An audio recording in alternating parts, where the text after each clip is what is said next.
How to overcome your fear of talking to women. If you're a man and you want to find a meaningful, serious, long-term relationship, you have to overcome your fear of starting conversations with women, be that in everyday scenarios or at bars. You don't have to go to nightclubs because realistically, 90% of the people you'll meet in nightclubs probably don't have the same values as you, so you probably won't find your future wife there. But bars are a very different scenario. Everyday situations are a very different scenario. Yes, 50 to 70% of my clients find their girlfriend or wife through dating apps. But I truly believe to my core that you can only be really confident in interactions with women if you know how to start a conversation out of nothingness. You can only create a real sense of abundance for yourself if you can walk up to somebody and say, "Excuse me 2 seconds, I saw you, you're really cute. I had to come and say hi." So there's a technical element to it, which we're going to talk about in a couple of minutes. But first, I want to talk about the fear, the approach anxiety, because the only reason you're not doing it is because you haven't overcome your approach anxiety and you don't have the skill set. That's really all it is. And I'm going to teach you how to overcome your approach anxiety here today. The first thing you want to do is progressive desensitization. Your fear of rejection is just a result of you not having been rejected enough. Rejection is such a big deal because you simply haven't gotten enough. It might be too difficult for you to walk up to a woman in a bar and say, "Hey, I really like your style. I had to come meet you. My name is David." That might scare you and you might actually freeze. Keep in mind, we as human beings exist in 3 zones. We have the comfort zone where we feel comfortable and secure and we do the things we already know how to do. Then there's the zone of growth, where we do things that are slightly more challenging. I feel nervous, I'm a little bit excited, but I'm still able to perform. And then if you're asked to do something that is subjectively even more difficult, and subjectivity is everything here, then you get into the zone of overwhelm. And in the zone of overwhelm, you're actually not able to do the thing. If I were to ask you to walk up to a table in a random restaurant, interrupt the conversation in a polite way and say, "Excuse me, you're really cute. I had to introduce myself," you're probably dying at the thought of it.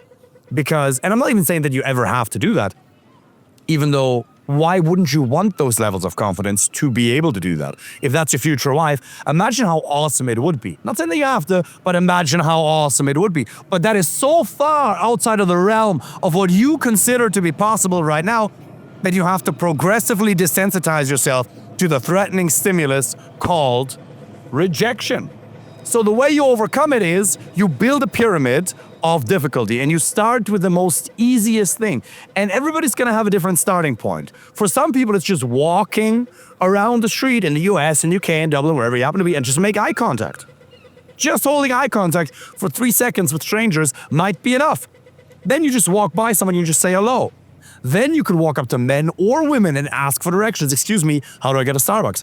And then you can ask an attractive woman, "How do I get to Starbucks?" And then you walk away. And then you can ask for directions and have a little bit of a normal conversation and then walk away. And each one of those steps is gradually more difficult until eventually you get to a point where you say, "Excuse me, I really like your style. I had to come meet you. Excuse me, I really like your posture. Excuse me, you have beautiful eyes." You start with a direct compliment. Starting a one-on-one interaction with a direct compliment is already fairly difficult, but it becomes easy if you go step by step. We as human beings can learn anything if we go step by step. You just can't overwhelm yourself. And I really, from the bottom of my heart, want you to feel the freedom that comes from being able to start conversations out of nothingness, because 99% of people can't do it. 99% of men will never be able to do it. Trust me. And if you actually, or 95, whatever the exact number may be, and if you actually do it, you will create a sense of confidence within yourself that most people don't have. Even guys who are crushing it in business, even guys who are legit MMA fighters, they still aren't able to do it because they're worried about what people think of them. They haven't overcome their approach anxiety. And I think you'll only be able to communicate in the most confident and attractive manner, even throughout the course of your relationship, that's hopefully gonna last a lifetime if you've mastered this. That doesn't mean you have to go into thousands of cold approaches or some nonsense, but you do need to develop that skill set. It's easy if you go step by step, because we as human beings can learn anything if we just go gradually. You're just overwhelming yourself and you don't even realize it. You expect yourself to be able to do this, you can't, and then you get frustrated. Instead of understanding, okay, step by step. I talked to Gunther Schmidt many years ago, one of Germany's best psychologists, who I've had the fortune to learn a lot from over the years. And I asked him, when he works with people, what does he do? And he sometimes helps men do this as well. He obviously is a psychologist, so he's not a dating coach. But what he would do with men is he would give them the task to go and get rejections. They are not allowed to get a number. Go, and under no circumstance are you allowed to get a number. Get 10 rejections, get 5 rejections. That's the goal for this week, and can you go and do that? To seek the rejection. If you seek it, then all of a sudden, the goal becomes more attainable. Because you can either change your actions or you can change the goal. Simply by reducing the difficulty of the goal, you then create a win. Because remember, what you need in order to be able to succeed in this dating game, to find a really quality woman, is wins. And the way you supply yourself with wins is by defining easily achievable milestones as a win, like doing the approach. If the criteria for success has to be that you get the number, well, then ultimately you will fail and you'll feel pretty miserable about yourself, because most women won't give it to you. Most women won't. You will have a much higher rejection rate than a success rate. That is completely normal. But if you anticipate that from the beginning and you understand that you will always get more rejections than successes, it's fine. And if you actually seek it, then you won. The only criteria for success is the fact that you do it, and then you need to reward yourself. Tony Robbins talks about the importance of an empowering internal dialogue. You have to reward yourself. You have to say, hey, this was awesome. How do you talk to yourself when you complete a business project at work? Do you say, that was fucking awesome, that was amazing? Do you say that? Or do you not? An absence of positive words that you utter to yourself in your own mind will ultimately, very quickly, lead to a lack of confidence. And confidence and self-empowerment is something you need to sustain. I know you don't want to date for the sake of dating. I know you want to find a relationship. But to get there, it'll take X amount of months. For some, it'll be 1 month. For some, it'll be 11 months. So you need endurance. You need resilience. And resilience comes from enjoying the process. And here's the beautiful thing. You only need progress. Making progress is what makes you feel alive. We had a little incident where we were filming where some people tried to interrupt our video, so we peacefully de-escalated the situation and found a new spot to continue filming the end of this video for you. So, getting back to what I was saying a couple of hours ago, was if you want to have the resilience to finish this dating game strong, to find the right woman, you have to get wins.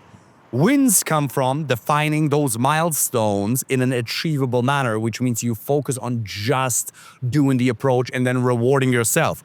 It's extremely important that you reward yourself after every single positive interaction. You talk to a lady in the gym, you talk to a lady in the Starbucks or Butlers, wherever you happen to be, and you say, that was amazing. You have to utter those sounds in your own head. And again, then you don't overwhelm yourself. You go step by step. And then you don't just leave your comfort zone. Here's the magic. Hear me now, my friend. You expand your comfort zone. If you do what's difficult, it'll become easy someday. And it'll become your comfort zone. Little story. A friend of mine and I, a couple of years ago, were walking exactly through the part where we filmed earlier in Grafton Street in Dublin, which, if you're in the US, it's a shopping street in Ireland. And I said to him, this is my gym. Because he's been going to the gym for many years. He feels comfortable no matter where he is in the world. Because he says to me, whether I'm in Dubai of it, or I'm in Dublin, or I'm in the US, 100 kilos on bench is always going to be 100 kilos. And I said, everywhere where there's people, be that a bar or anywhere, that's my gym, because I can introduce myself to women. It used to not be the case. I used to suck at this. I used to make every excuse in the book. I was married to a woman who wasn't right for me because I didn't know how to start conversations. I was not able to do that. If you grow up a ginger in the West, you're not considered the pinnacle of male attractiveness. Keep that in mind. But I've developed that skill set, and now it's my comfort zone. And wouldn't it be beautiful to make the world your comfort zone, so that no matter where you are, you can start conversations with strangers, not to get something, but just purely for the sake of the connection? Obviously, we want the outcome of a relationship. Obviously, you want to get Instagrams and numbers and dates and potentially candidates for the relationship until you find someone, yes. But in the moment, simply focusing on the connection. And another useful mindset to have is, I can live with a rejection. I can't live with not knowing what could have been. Because you might see somebody and you're going to beat yourself up for a day, 2 or 3 for not doing it. At least if she rejects you, if you've given it your all, if you communicated effectively, then you know it just wasn't meant to be. That's fine. That's awesome. That's great.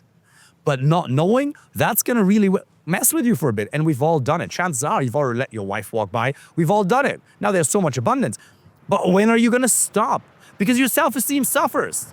Your self-esteem suffers whenever you let an opportunity go by without presenting yourself. Does that mean you need to do, again, approach every woman you see everywhere? No. But if it makes sense, why not? Are you a man or not? I don't think you can truly call yourself a man until you've developed that skill set. And it's just step by step. You go through the pyramid that we talked about earlier, and you expand your comfort zone. And another benefit, by the way, in 5 years and 7 years when you're happily married, you will be at a business meeting at a bar with some dude who just got divorced. And then what you'll do is you'll start a conversation with some ladies, and then you introduce them to him, and he will thank you forever. If you want to make other men love you, you don't impress them with your watches. Yeah, they kind of get impressed with that a little bit. But if you really want men to like you, you help them with their money, or you help them with dating. Health as well. But technically anything, obviously. If you help somebody with something significant, they will appreciate it. But if you can help them with their money, or you can help them in their dating and their relationship life, they will truly love you. So it's a skill set that goes way beyond just you satisfying your short-term needs right now. You will be able to pass this on to your son someday. And trust me, in a world of AI sex robots that we're all gonna go into, where people lack the ability to connect to one another, and most people will lack that, you will truly stand out, and you're gonna give your children a competitive advantage. And you'll be a role model. You'll be the best possible role model because you will have walked the talk. Most men tell themselves they could, but they don't. I could go and talk to her. Yeah, if you're not doing it, then you can't. It's like could versus would. I could build $1 trillion company. Yeah, but would you? No, you can't. If you're not doing it, then you won't, okay? So unless you're actually doing it, you can't, because you have mindset problems. 80% of success comes from mindset.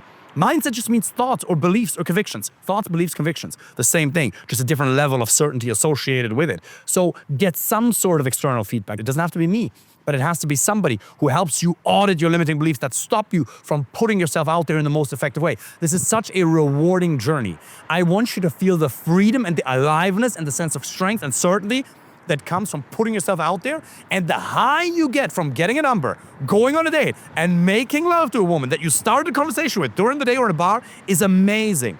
And then you choose a relationship from that level of abundance, that relationship will have the highest possible chance of success.